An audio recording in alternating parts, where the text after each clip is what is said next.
India TV 9 news Maharashtra. वीज बिलाचा वेळेत भरणा नाही, विजेच्या तारांवर आकडे टाकून किंवा मीटरमध्ये छेडछाड करून वीज चोरी करणे अशा प्रकारांमुळे महावितरणने आता प्रत्येक ग्राहकाच्या घरी स्मार्ट मीटर बसवण्याचा निर्णय घेतला आहे. त्यानुसार सोलापूर शहरातील 65,000 तर ग्रामीणमधील 1,85,000 घरात ते मीटर बसवले आहेत. उर्वरित 5,20,280 ग्राहकांच्या घरांमध्ये स्मार्ट मीटर बसवले जाणार आहेत.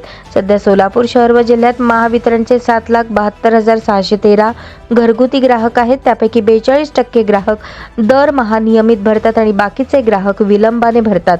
दरवेळी थकबाकीतील ग्राहकांवर कारवाईची मोहीम राबवावी लागते. त्यावेळी वादविवाद होतात, पोलिसात देखील खटके दाखल होतात. या सर्व बाबींवर आता स्मार्ट मीटर रामबाण उपाय असल्याचे अधिकाऱ्यांचे मत आहे. या मीटरमुळे ग्राहकांना सकाळी 9 ते 5 या वेळेत वीज वापर केल्यास त्यावर TOD अंतर्गत प्रति युनिट 80 पैसे सवलत दिली जात आहे. पुढे ही सवलत 1 ते 1.5 रुपयांपर्यंत करण्यात येणार आहे. या मीटरमुळे आपण कोणत्या वेळेत किती वीज वापरली, त्याचे बिल किती रुपये झाले हे घरबसल्या समजते. दुसरीकडे महावितरणला देखील वीज वितरणाचे नियोजन करणे सोपे झाले आहे.